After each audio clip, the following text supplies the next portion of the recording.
that business. Every time I go down in this incredible beast, you know what the beast is? The world's most expensive car. It's really not a car, it's an army tank that rides better.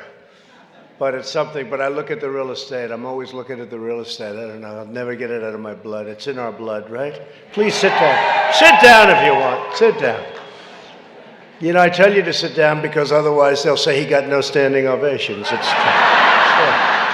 the fake news. They'll say, the crowd didn't like his performance. They gave him no. I had that the other day. They just wouldn't sit down. So they said it wasn't one of his better speeches. He got no standing ovations because they never sat down. It was one.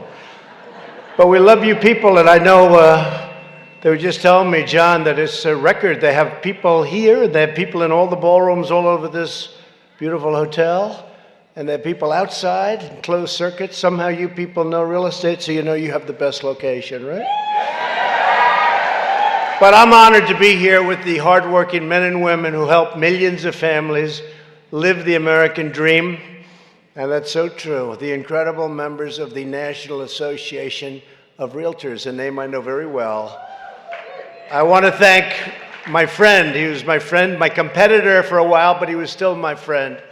Secretary Ben Carson for his tremendous leadership. Stand up.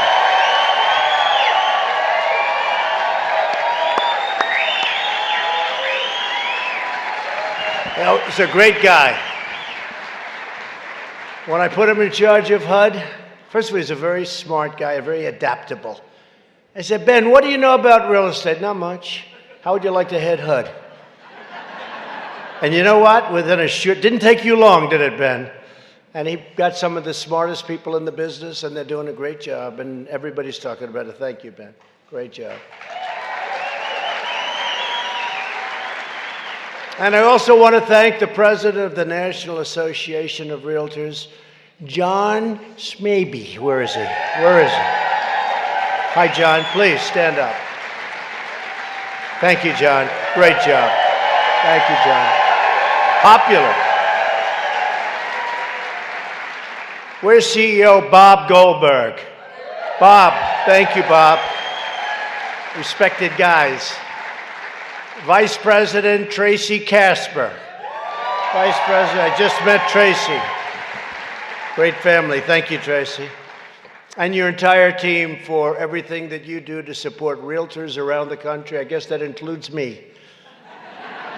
I took a little sabbatical for 8 years. You know,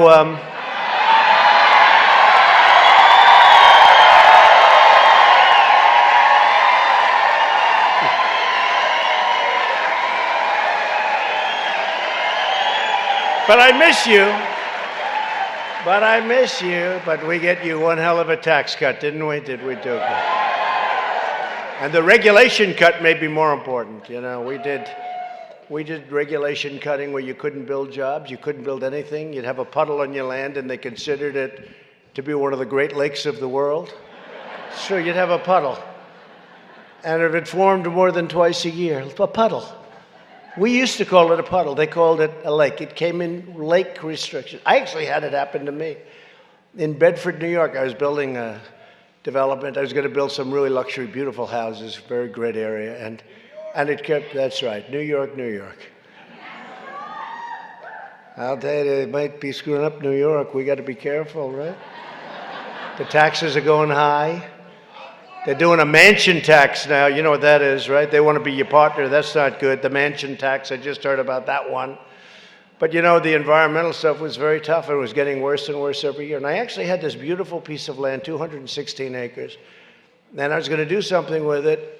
And then I decided to do this. I'm glad I did this because I can help more people. But Tracy, they had a little area where water would sort of form when it rained. And all of a sudden I found out that I can't build on the land. Does that make sense to you? I can't build on the land because it was considered, for all intents and purposes, a lake. And how did people find out about the lake? My consultant told them, because this way you have to use your environmental consultant longer, pay him more money to get you out of the jam. Isn't that nice? I fired his ass so fast. True story. It's a true story. True story. I'd see them up in Albany. What are you doing here? And they were making it more and more difficult, so you had to hire a lot of people. But that's what we're getting rid of. We're getting rid of a lot of the regulations. And frankly, I've had some great business leaders talking to me. And if they had their choice between, we have the biggest tax cut bill in the history of our country, and we also, in that bill, got included ANWR, one of the great oil sites in all of the world, in Alaska. And we got rid of the individual mandate, which is by far the biggest problem with Obamacare, the individual mandate. Where you paid a lot of money for the privilege not to pay a lot of money for health care. How about that one? This is the only thing. You paid not to have it. You paid a fortune not to have it. And we got rid of it. So, but we are doing regulations, and I think regulations, frankly, maybe are a bigger reason for our tremendous success as a country over the last 2.5 years, maybe even bigger than the tax cuts. I mean, it's incredible what's happening. I just left Louisiana, and we're building, oh, wow. Well, then you know what I'm talking about, building a tremendous LNG terminal, LNG refiner. It's $10 billion, one of the biggest in the world. It must be a mile long. I've never seen anything like this. It's a building, but it's all pipes inside, all pipes. There's no space, there's all pipes. They didn't use any space pen. And I've never seen it. It's incredible. $10 billion, 10,000 jobs. Louisiana, now they're going to do more of them. And if you look over the last 40 years, I don't think we built a refinery, or certainly we built very few of them. And now we have a lot of refineries going up in great locations, and it's really incredible. Nobody thought they'd ever see a refinery built, but we worked with the EPA, and we worked with people that were really stopping them. These people were in the process of getting permits for many, many years, and we helped them, and we got them very, very quickly, and they've invested tremendous amounts of money, and it's sold out. It's sold out. For 20 years, it's all sold out. See, that's no different than an office building. You sign a lease, and you get your financing, right? These people, they sign with countries, and they get their financing. But I think it's bigger and probably even better, if you want to know the truth. And they're happy, and it's a lot of people that are working, and we did that, but we did many of them. We did the pipeline, as you know, the big pipelines, the Keystone XL pipeline. We did the, right? That was dead. 48,000 jobs, and the Dakota Access Pipeline.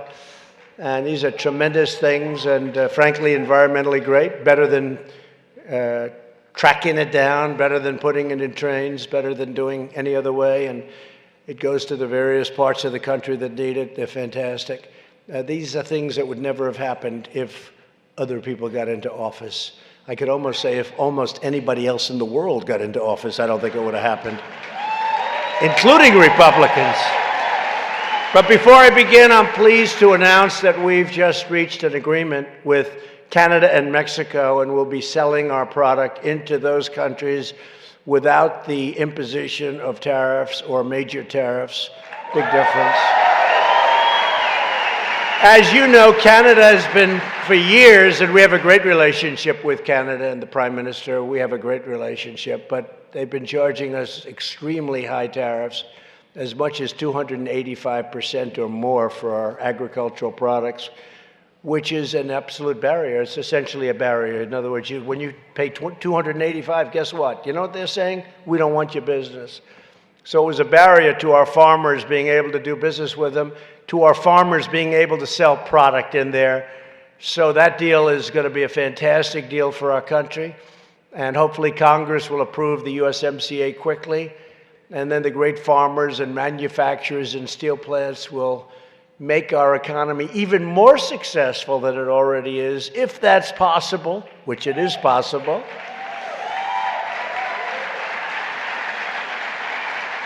We could have the greatest economy in the history of our country. We could have, you look at the unemployment numbers, the best since 1969, and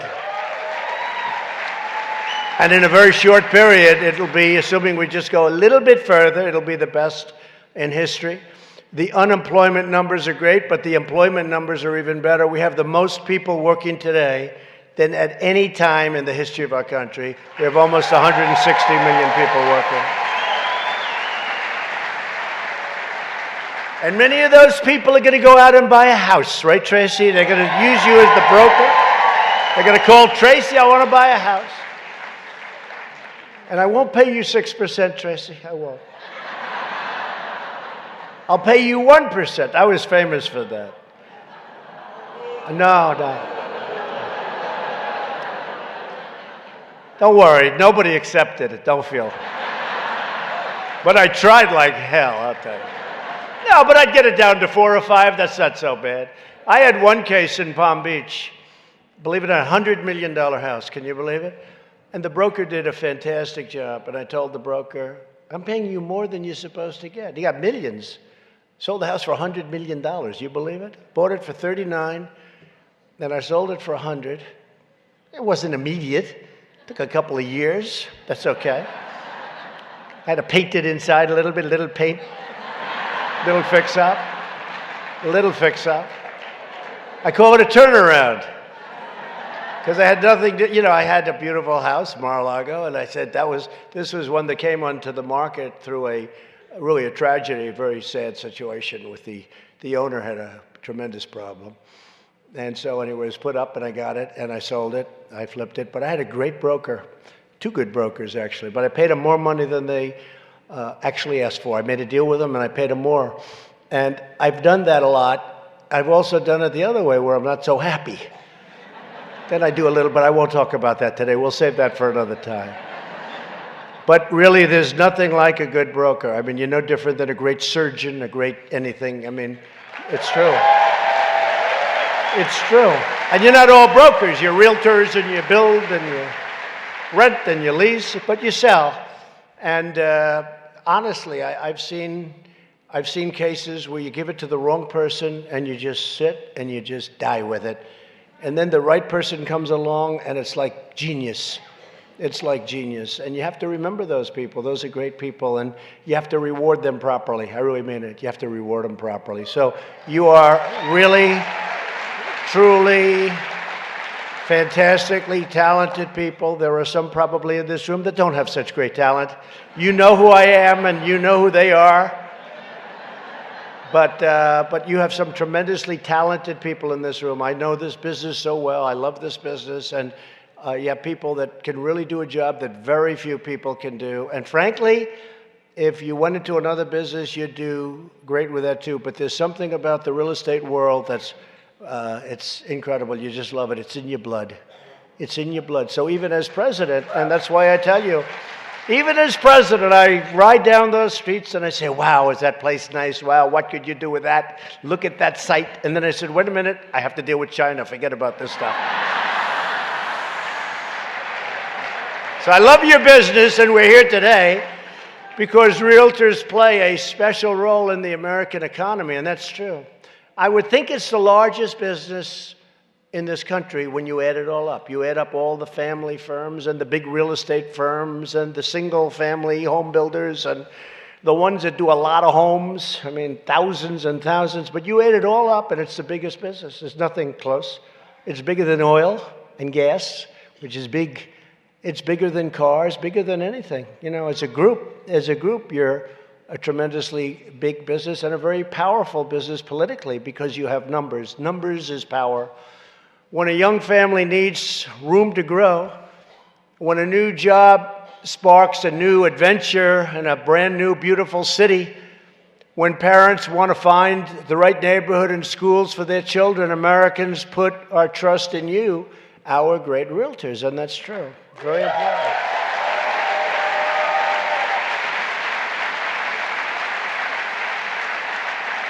I mean, I'll just tell you one little thing.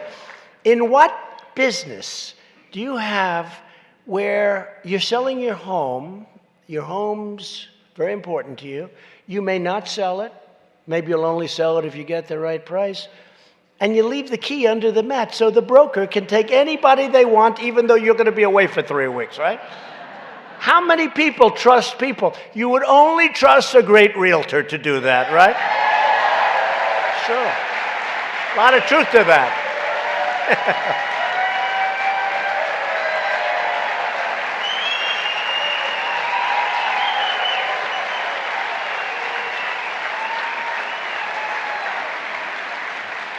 See, I have a speech, and I have great speechwriters, but they don't know this kind of stuff. So this is all, so far, this is all off cuff. But they don't know what I know, and they don't know what you know, because they write speeches, and our economy is great. But you've heard that before, right? But they don't know these kind of little things, right? And those are the little things that make you great. Home is where our hearts are. And all of you, as Americans, you find a home for the ones that you love the most. So today I want to thank all of you. This is a time of extraordinary opportunity for our country. And as I said, I think our country is doing better now than we've ever done before as an economy. And I think it's going to get even better. We're the envy of the world. There's only truly never been a better time, in my opinion, to build and break ground in America. People are making a lot of money, and they're doing well, and jobs are so good, and so many positive things are happening. We've added nearly 6 million jobs since my election, including more than 120,000 real estate jobs. You believe that? See, I view that as a negative. I say 120,000 more people that we have to compete with, right? What do we need that for? We've also gained more than 650,000 new construction jobs. And you know, and if you remember when I first came here, and if you remember 3 years ago, 4 years ago, 5 years ago, it wasn't so good, but right now America really is once again a nation of builders. We're building again.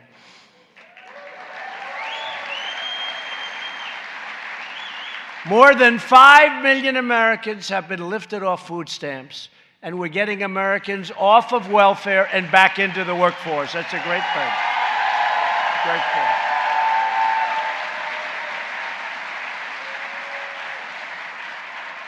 That's a great thing. I mean, you think of that, 5 million people off of food stamps. You know what that costs? First of all, it's a tragedy.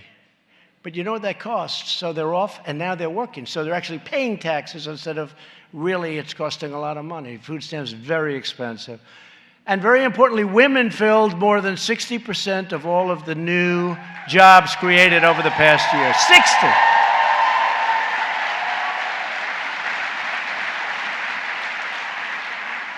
So I think the men should sue the women for discrimination. Okay. They should sue. Get a great lawyer. And after years of stagnation, wages are rising fast with the quickest growth for blue-collar workers. The best statistic of all, and people don't know, everyone's doing great. The rich are doing great. The not-so-rich are doing great. The middle income is doing the best. But the best of all, the blue-collar worker has the biggest percentage increase of anybody. And that's beautiful. And these things didn't just happen by accident. They happened because we are taking out this power out of Washington, these bad people, and returning it to the American people where it belongs. Just think about Comey and these characters. Think about Comey and the gang. Drain the swamp. Drain the swamp. Comey, Brennan, Clapper, we're draining the swamp, folks. And you think it's easy? It's not easy. It's not easy, but we're doing it. We're getting rid of a lot of bad ones. At the heart of America's revival are the massive tax cuts that I signed into law a year ago. And they are like rocket fuel for America's economy. The typical family of four earning $75,000 is now saving more than $2,000 on their income taxes, money they can put toward anything they want to put it, including save it. Many small business owners are here today, and you can now deduct up to 20% of their business income, one of the most significant small business tax cuts in American history.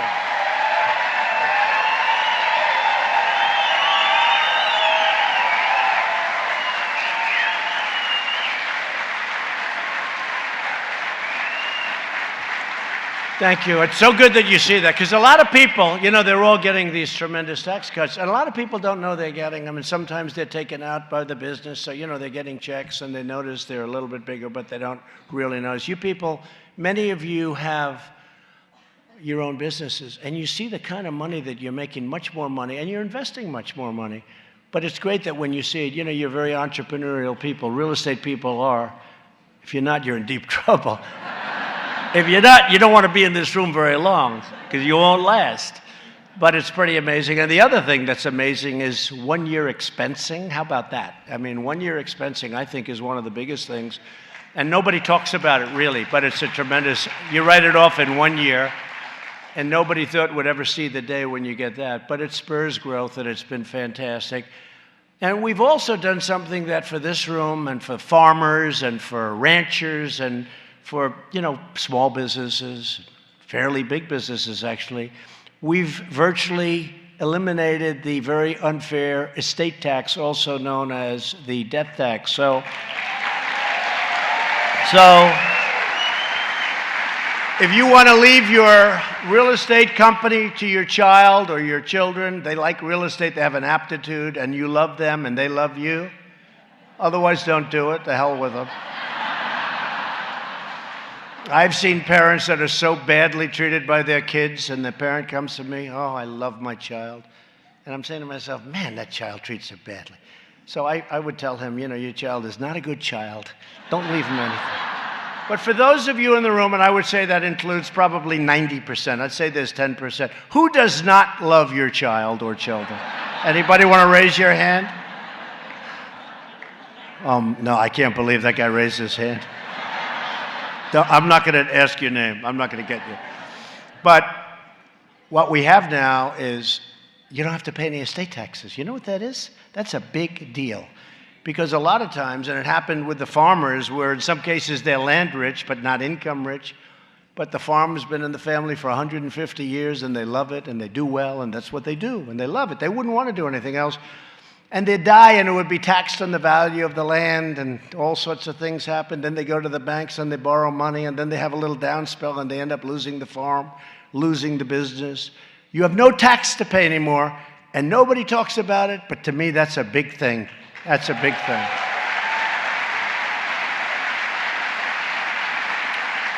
And thanks to the opportunity zones where Ben Carson's been working so hard, right? Made possible by tax reform, we're making enormous investments in distressed communities. Tremendous. I will tell you this, and Ben, I think you can agree with me. He has to agree. By the way, if he doesn't, he will tell me. I guarantee. He'll stand up and say, sir, I disagree with you. It's amazing the way it's worked out. Do you agree? I had no idea. Tim Scott was very much involved, and we did it. And, you know, I've been hearing about these things for 40 years. Oh, we're going to do this, we're going to do that. Nothing works. These things have become tremendously successful in areas where money was never invested. Very, very big, powerful, rich people are spending tremendous amounts of money. They have certain tax advantages, but we've got them to open their wallets, and the jobs that are being created in neighborhoods where people wouldn't go before. The opportunity zones, and it's starting to be seen, and it's starting to be written about. It's a great achievement for Tim Scott. It's a great achievement for Ben Carson. It's really some of the people the early people, Ben, that worked. Who else would you say, Ben? 4 or 5 people that really were in the forefront. But you two, I say in particular. I'm going to get myself in trouble with the other 3, but I'm not going to bother, because you people don't care who the hell they are. But they know they did a good job, right, Ben? They know they did a good job. So we're honored to be joined today by one of the Patriots leading the charge on opportunity zone development, a fantastic man, a fantastic football player, by the way. For those of you that remember, he's still young. A longtime member of the association, Bob Turner. Bob, come on up. Let us know. Come on, Bob. Let us have a little information, please. How are you, Bob? Thank you. Have a good time. All right. Thank you, Mr. President. What an honor to be here today. All right. Thanks. Thank you so much for this great economy. When you were elected in Memphis, the cloud lifted off of Memphis and the economy took off. It really did. And the opportunity zones are creating so many opportunities for everybody across this country. And you came to Millington, Tennessee a couple of years ago. Right. About a mile from where you landed, we own 47 acres that are in the opportunity zone. We're developing 247 units of apartments, and we're building 71 single-family home lots on this 47 acres. We will create about $40 million of economic development in Millington, Tennessee.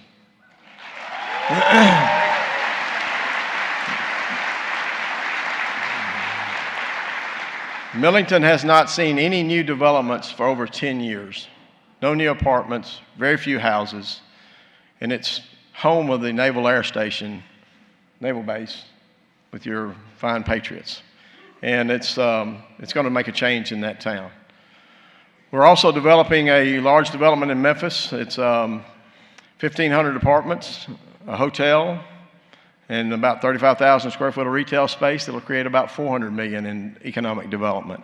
It's not in the opportunity zone, but it's creating a tremendous amount of jobs in Memphis. Yep. Great place. Yep.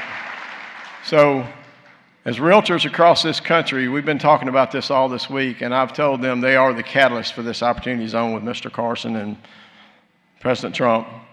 And without it, we would not be able to revitalize these communities that need help.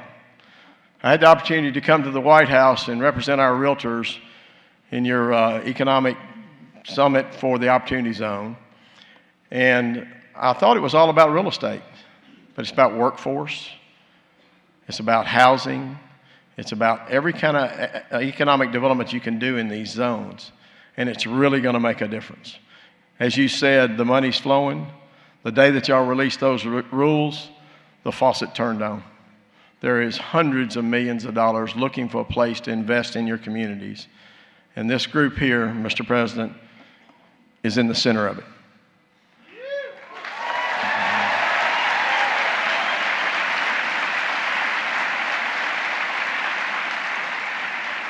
Our realtors are going to create this situation in every city and town across the country and be the catalyst for building these opportunity zones out to put people to work and put people in homes and revitalize our nation.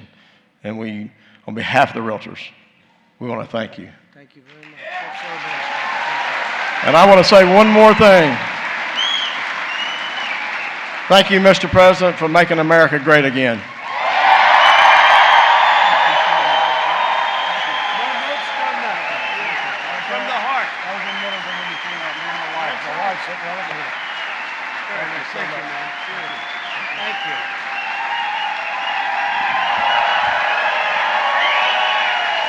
Thank you, Bob.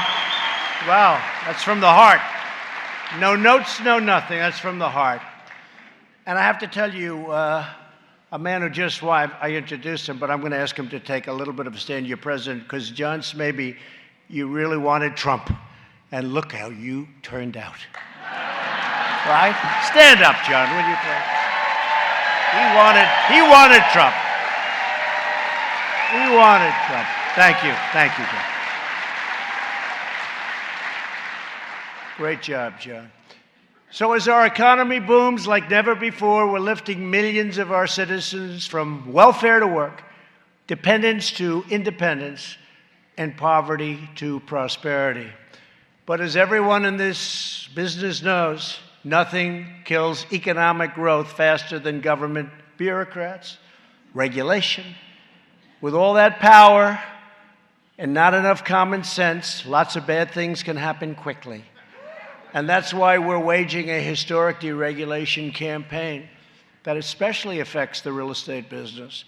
And that's liberating our citizens from bureaucracy and freeing our economy to soar higher than ever. And it can continue to go up.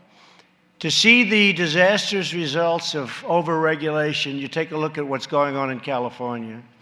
Housing costs are among the highest in the country. Development restrictions make it sometimes impossible to build.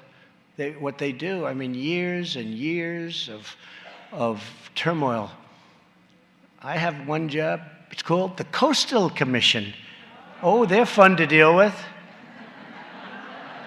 If you're really good, you'll have your permits within 20 years or not have them within 20 years.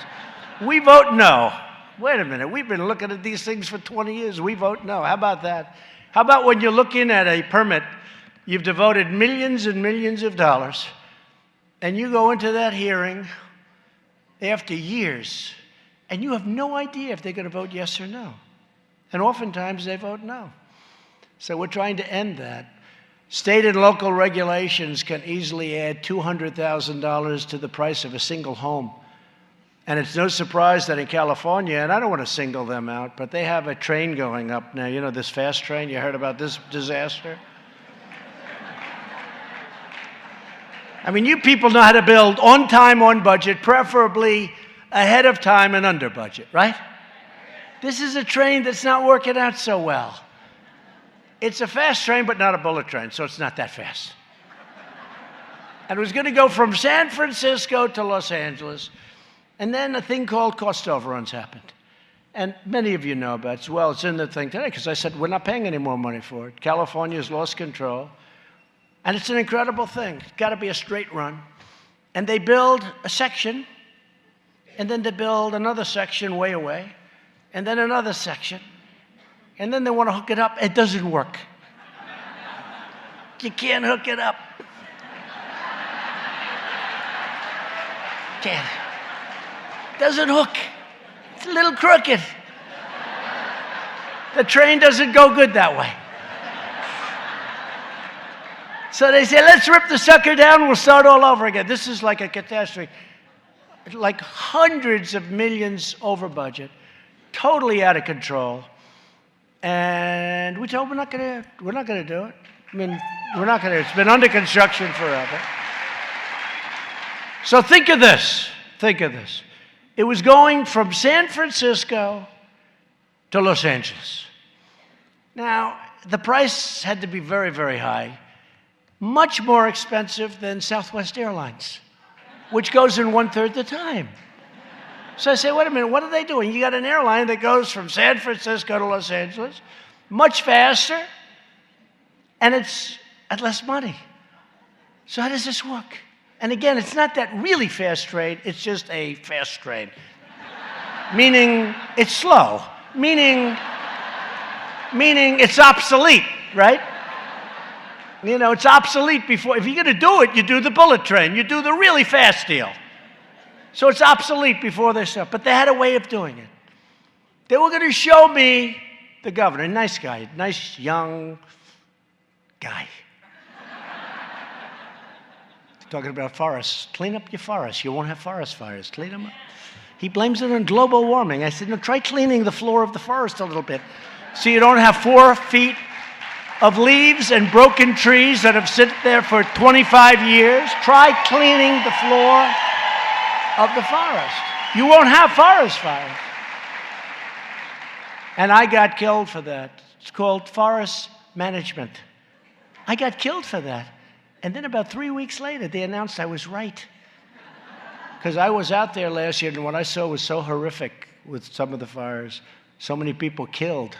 The fire was, you talk about bullets, the fire was like a bullet. So on the train, they have a solution. The solution was, we'll make it shorter. So instead of going from San Francisco to Los Angeles, beautiful, right in the middle, they cut all of that out. They cut all, and now you go from this tiny little town to another tiny little town for billions of dollars. And they think they can do it for just billions of dollars more than the original projection. These people are crazy. So I told the great Elaine Chao, Secretary of Transportation, doing a fantastic job. I said, Elaine, it's over for them. This has been going on for many years, long before I got there. I would have told them, I would have said, listen, if an airplane's much faster, what are we doing? No, what are we doing? And I also would have done the super modern thing, and we would have had it built on time, and we would have had it built on budget, and it just didn't work out that way. It's a mess, and we're not paying any more money into that one. That's a disaster if you've ever seen it. Make it shorter. How do you like that, John? Is that a good idea? Cut the big cities out, a little too much, too expensive. Let's make it like real short. You have 3 people on it a day. So we're reversing years of calamitous trade policies that gutted the American middle class. Nearly 2 decades ago, politicians in Washington placed China into the WTO, the World Trade Organization, one of the great catastrophes in the history of our country as far as trade is concerned. Between that and NAFTA, you had 2 real beauties. Allowing it to largely do whatever they want to do to the American marketplace. During that time, we lost nearly 1 in 4 manufacturing jobs and racked up trillions and trillions of dollars in trade deficits. But those days are now over, folks. And we're taking action. And you see what's happening. I don't have to talk about it, but it's expensive for them, and it's going to have to be. It's going to have to be. We actually had a deal, and they broke it. Okay? I mean, I'm used to that. I've done it many times myself. But we had a deal, and they broke it. But I try and do it a little bit nicer. Ben, I try and take the lumps out, you know? Try and nice and easy. Just let's have dinner. Let's talk about it. I want to retrade you. Let's talk about it. But they took out a lot of the things that we negotiated that were done, and I said, can't do that. Sorry, can't do that. You've been doing that too long to our poor presidents that had no clue what was happening. And you can't do that. So we're putting tariffs. We have 25% tariffs on $250 billion, and they're paying it. And believe me, you know, so many people say our people pay. They pay a little bit, but it's worth it. It's really worth it. But, you know, China subsidizes these big plants, so it's not really coming, and they keep the price the same, and they subsidize it. And also, you take a look at what's happening. If we build here, there are no tariffs. You know, people don't realize that. If we build here, you know, right now you become dependent on buying things from outside. If we put a little factory or whatever to make whatever product they're buying, and a lot of people are now looking at it. And the other alternative, you buy from another country where they're not tariffed, where they're treating us more fairly and we don't tariff them. So it's hundreds of billions of dollars. And out of that, we're going to give a portion of it to our farmers because these are great patriots. These are people that don't want anything. They just want a fair playing surface. And our farmers are going to do really well. I mean, they're doing well, but they're going to do really well. Between that and the USMCA, our farmers are going to be very happy very shortly. But you're talking about maybe $15 billion to our farmers out of $125 billion. And they're really, you have to understand, they've taken the brunt because China, to negotiate with us, said, well, we're not going to buy any of your farm products. So I called Sonny Perdue, our great Secretary of Agriculture, and I said, Sonny, what's the biggest amount they've ever spent in this country? He said, about 15 billion. People could say 18, 19, but basically 15 billion. I said, so let's take 15 billion, set it aside out of the 100 or 125 billion, whatever it may be. And what we'll do is the farmers will sell at a lower price because of competition. And what we do is we make up the difference. We have a little bit of a difference. We make up the difference. So they do great. We do incredibly great. But you have to understand, they use the farmer because the farmers were all for Trump. And the farms, what people don't realize, you go back 18 years, the farms have been going like this, been going steady. It's not just, you know, I'm here 2.5 years. But you can go back 18 years and you see what's happened. Hasn't worked out. NAFTA's been bad for the farmers. A lot of people don't realize it. They get stuck on it out of habit. But we're taking care of our farmers, and everybody's happy about it. I've never heard a complaint, literally. But these are patriots. I watched some people on television today because some of them don't even know what I just told you. They said, yeah, we're hurting, but I know that China is doing terrible things to us for many, many years. and we want our president to fix it. And this is the only president that's had the courage or the guts to fix it, and we're behind our president all the way. That's the farmers say that. It's the farmers.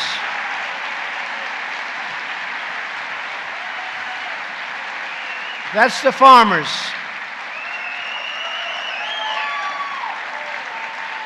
Farmers are incredible. I don't know. They may even be better than the Realtors as far as I'm concerned. I think they're better than the Realtors. I'll tell you a quick story about farmers, though. Recently I had about 22 of them in my office in the White House, in the Oval Office, the room right next to a beautiful conference room. And we're sitting there, and they're explaining how, they're not doing the business with China. Then, frankly, not doing the business with Canada, Mexico, because immediately, in order to negotiate, they stop buying from the farmer, right? Because that puts political pressure. They think it's very unique. It's not unique at all. But I said to them, so how are we doing? They said, well, we're not doing well. I said, well, we're going to help you out. We're going to give you subsidy. I'm going to try and get you subsidy. And one of them looks at me and says, so we don't want subsidy. We don't want a handout. We don't want that. I said, you got to be kidding. You're the only group that's ever said that to me. Countries come in, they want help. Everybody wants help, they want free. What do you mean by that? We don't want that. We want to produce. I've been on this land with my family for 150 years. He said, my family's been here for 152 years or something. He said, we just want a fair playing field. It's not fair what they've done to us with Canada charging us 285% tariffs. We took care of that. With all of the things that happens, and then China, every time they want to negotiate with the United States, they stop buying farm product. And China's massive. They can buy a lot or stop buying a lot. And they use the farmers to negotiate, and especially with me, because they know I love the farmers. And they know the farmers, you look in the middle of this country, that whole thing is beautiful Republican red. That whole thing. So they use them. But I thought it was incredible. They said, we don't want subsidy. We don't want a handout, sir. We don't want this. We want just a level playing field. Let us do what we do better than anybody in the world. I said, man, is that nice? And every single person in that room agreed with him. It was great. So I had to tell you that story. It's not a real estate story, but I found it to be pretty amazing because I'm on the other side all the time. Every day people come in and they all want something. Countries want military protection. Really? You want it? Wealthy countries, you going to pay for it? No, we would think you'd pay. Oh, really? Those days are over too, folks.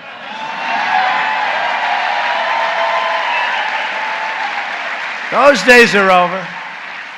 That's almost as bad as trade, you want to know the truth. But we're getting it all fixed up. After years of building up other countries, we're finally building our country. And I've directed federal agencies. Thank you.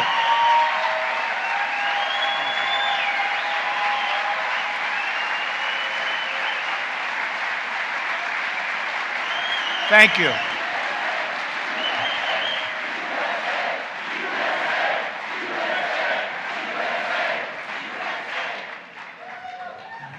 Yeah, you just, you smart people. Aren't we, hey, seriously, aren't we tired of being ripped off? We're being ripped off by everybody. I tell people about NATO. NATO's fine. But I got them to spend $100 billion more. We were paying essentially for most of NATO. I got them to pay $100 billion. And believe it or not, that's not nearly enough. It's big stuff.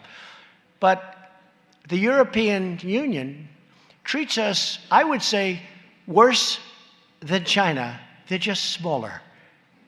Can you believe it? They have trade barriers. They don't want our farm products. They don't want our cars.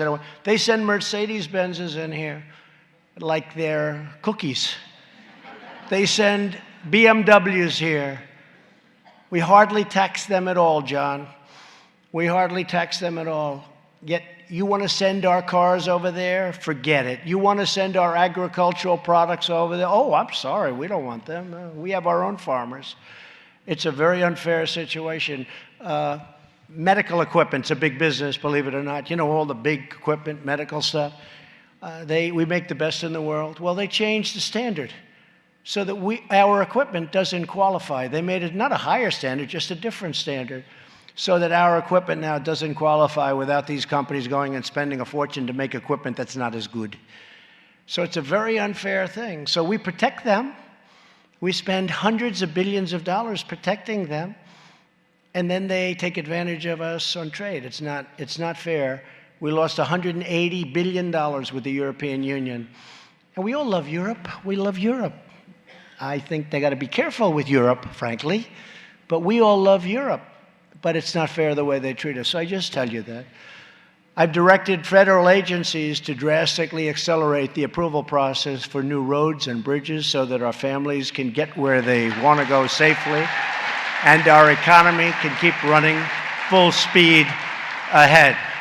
I mean, highways that were taking 21 years to get an approval. There's a highway in a state not so far away, took 20 years to get it approved. And they had an opening fairly recently, not a big road, it's sort of not even a highway, it's less than a highway. But by the time it ended up, it was 20 years late. They spent tens of millions of dollars on environmental impact statements. The road was a dead straight road, the first road, dead straight, so that if you had a rough night, you can go straight. Now it's a road that goes this way, because of nesting, different things nesting. Who the hell knows what's nesting, but whatever it is. So the road ends up being twice as long and curving like hell, and unless you're 100% sharp, you're in deep trouble. They got these barriers, right? You know, the barriers, you see, wah, wah. So my father and I would have built that thing for nothing, And it cost, I mean, hundreds of millions of dollars. And just years, and you look at the environmental impact statements. I actually brought one to one speech, I brought one, and it was literally, it was this high, and there were like 3 other sections. It was just nonsense, okay, just total nonsense. So we're stopping that. We're trying to get it down. It takes 17, 18 years to get a highway approved. We're trying to get it down to 1. We have it down to 2. We think we can get it down to 1. And we're getting rid of the quadruples. You know, you have many quadruples. You have some where you need 10 agencies to approve the exact same thing. So let's say you're doing really well. You get Carson to approve it. You get all these different people to approve it. And then you have one agency you can't get. That's the end of that project. So we're simplifying it, and we've done, I think, Ben, a great job on that. And we have it down to a much lower number, probably 2 years. We'd like to get it down to 1. And it may get rejected. You know, if it's not environmentally good, if it's not good, we'll reject it very quickly, but at least you know. So we've done a good job with that, very good job. I think, again, a lot of jobs are being created. A lot of people are doing things that they never thought they could do before. We freed local lenders from the heavy-handed regulations also. You know what was going on there. That were crushing community banks and threatening the housing market. Pocahontas had an agency that was, I mean, she was a disaster. She enjoyed destroying these local lenders. I mean, I think she got pleasure out of destroying beautiful local lenders who have been lending to your clients and probably yourselves for years, and they were going out of business, and they were living in fear. Pocahontas, that's another beauty. She's doing really well so far, isn't she? Her and her beer commercial.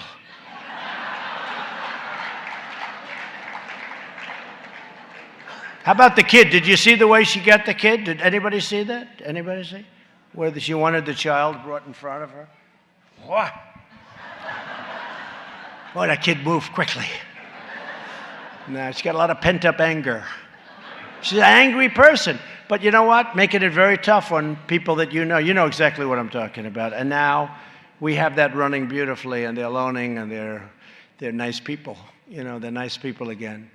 By some estimates, under the previous administration, CFPB regulations cost credit unions a stunning $6 billion. Well, that's what we're talking about. That was her baby. And she had the man that was in charge of that running in the great state of Ohio. But Mike did a good job, and I did a good job. We fought, and your current governor came from behind, and he was down by 6 or 7 points with a couple of days left. We went out, we made a rally like you wouldn't believe in the great state of Ohio, and he ended up winning by 6 or 7 points. And that was a great day for Ohio. We love Ohio. That was a great day. Last year, we rolled back the Dodd-Frank regulations that were crippling local banks that millions of home buyers and small businesses rely on.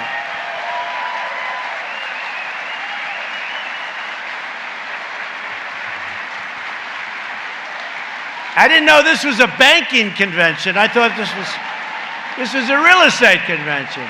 But you know what was happening to bankers, right? John, I mean, you know what was happening to bankers. The bankers are being crushed and they're being threatened. And these are people that were phenomenal. They were being destroyed. Now small lenders are once again thriving. They're free to invest in our communities and help more families experience the joy and the pride of home ownership. And I'll never get credit for this. The press doesn't give me any credit for anything, no matter what I do.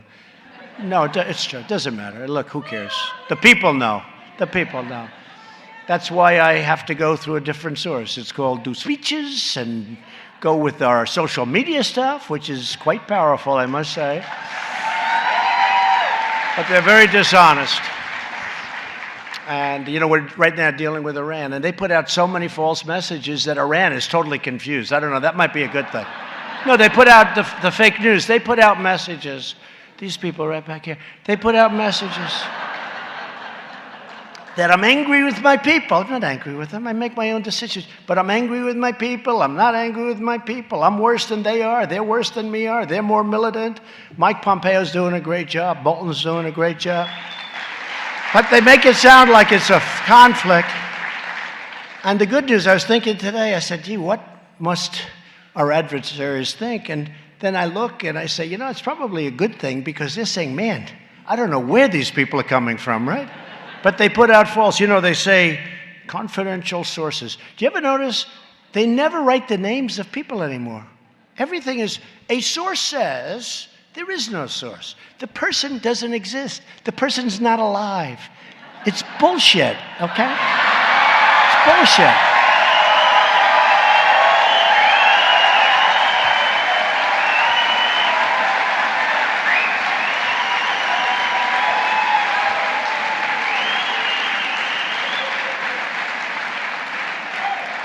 Three people who were at that meeting, meeting of like 7, 3 people have confirmed that this happened and that happened. There were no 3 people. They make it up. These are bad people. These are people. That's why I came up with the term, fake news. It's a good term. I've had better, but that's a good term, fake news. It's a hoax. My administration is also committed to reforming our housing finance system, so important. More than a decade after the financial crisis, Fannie Mae and Freddie Mac are still in conservatorship. Fannie and Freddie still dominate the market with no real competition from the private sector. And the taxpayers are still on the hook if another crisis should happen. And this is a pretty urgent problem. We're doing well with it now. It's well managed now. We have great people. But it's a pretty big problem. And it's really a problem that other than government should be doing. So we're looking at different alternatives. We have many geniuses looking at it, and we'll figure something out. But Fannie and Freddie can do a lot better than they're doing, although now they have some very good people running it. And that's why I recently directed the Department of Treasury and HUD, Ben, to develop a framework for a modern housing finance system. And you're working on that, Ben? I know you have some incredible talent from Wall Street coming in.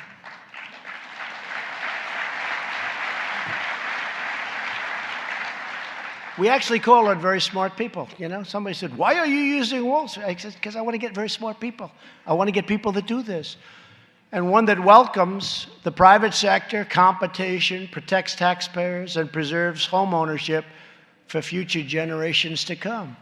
So we will be working closely with Congress to pass these critical reforms, and we will consider taking other administrative actions to modernize our housing programs and to ensure more affordable housing, to get rid of ridiculous regulations so you can build and build quickly and build beautifully. Actually, you'll put more money into the house because instead of spending on a ridiculous paperwork, you'll be able to buy better lumber and better flooring and better windows.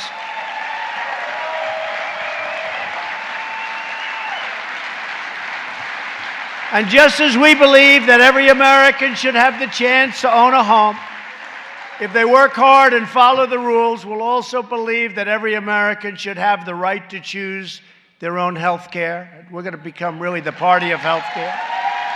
That includes our newly created association health plans that a lot of you are using. And just very quickly with us today is Teresa Beth McKee, Chief Executive Officer of Nevada. I love Nevada. Nevada Realtors. Come on up, please, Teresa. Please, thank you. Please, tell us.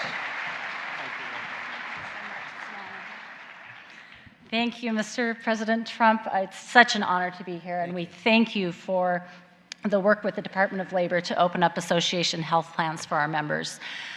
In Nevada, we have statewide association health plans offered for our members from Nevada and Las Vegas.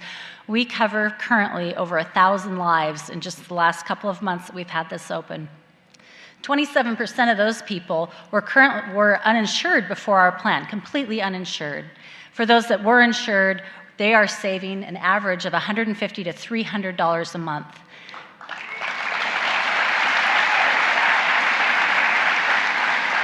It's saving an estimated $2 million in Nevada this year.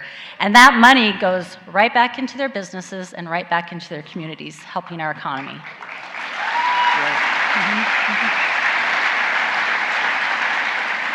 I have one member who could not afford to insure his family.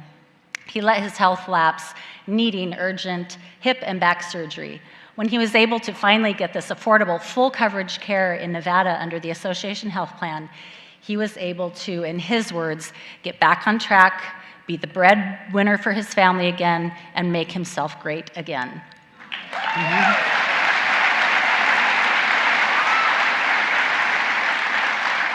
Another really critical part of association health plans is what it's done for our rural communities. Before association health plans, our rural communities had one choice, one product, one plan. Through Hometown Health, they have offered multiple insurance products to the rural areas. That gives our rural realtors a choice now of their health plans, a choice of the products that they use to insure themselves and their families. We recently a couple of colleagues and I went and met at the White House with the Department of Labor because association health plans are under attack. And we're working with the Department of Labor to ensure that this critical need for our realtors is allowed to continue. It's critically important to our realtors to have choices to fully affordable and full coverage health plans. Thank you again, Mr. President. It's a great honor. Thank you. Thanks, Teresa. It's a great state, too. Great. And it is under attack. You know, these health plans are because they want to keep the public deal going. And it's a shame. And they're fighting it so hard. But we're going to win, and we are winning. And it's saving a tremendous amount of money for firms, but it's also getting great health care like you haven't had before. And we also have to protect the 180 million people with private health care. They want to destroy that. I must tell you, we have an election coming up that's going to be very important for you people because they want to take it away. They want to bring your taxes up to 80 or 90%. They started a couple of months ago at 70. But they really mean 80 or 90 or 95. And that won't pay for it, by the way. That won't. You need twice that. So you have to be very careful. But we'll always be defending America's rights to have low-cost, high-quality health care of your choice. So important. And sadly, when you look at what's going on with Washington, you see a lot of positives, but you also see people that are fighting very hard. They have 25 people now running for the office of president. And some of these people are stone cold crazy.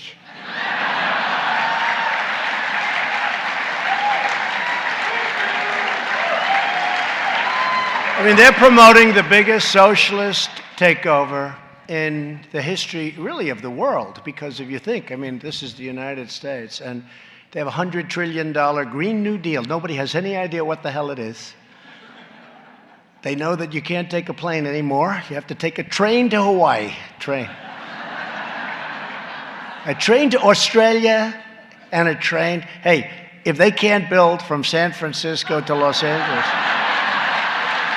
what's going to happen when they say, let's build a train to Europe? Let's build one up to Europe. We'll go a fast train. 100 miles an hour. Let's see. Well, a plane goes 6, so you got a long trip in a train, I'll tell you. This is crazy. This is crazy. But I don't want to hit it too hard. I want to save it for the election because I don't want them to change. You know? I don't want them to change. I don't want them to have time to pivot. I want them to go with this stuff. But we still have to be careful, and it'll never happen as long as I'm president, so you can bet on that. So just to finish up, you're friends of mine. I know a lot of people in the room. And home ownership and what you do as realtors and as real estate people, this is a part of Americana. This is a great, great thing you do. You work hard. You love people. You love this land. You love this country. You take care of employees. In some cases, you are employees, and you love the person that takes care of you. But you're very, very special people. I know so much about what you do because I did the same thing. Can you believe it now? It's almost 3 years. Can you believe this? Who knew this was going to happen? It just shows how smart you are when you can go and do this. And they say, but he doesn't have any experience. But you know, intelligence is a very, very good substitute sometimes. And I'm gaining a lot of experience very fast. I have a lot of experience. And I had a lot of experience because I was in your business. And you do everything. You build, you lease, you rent, you negotiate. You deal with foreign people. You deal with people that live right next door. You do everything. You're very smart, and you love your business. And I loved being here. And John and everybody, thank you. And Ben Carson, thank you. And this was great. And go and enjoy your lives and keep building, and we'll keep the economy strong so that you will go on and on and on. Have a great time. It's been my great honor. Thank you very much, everyone.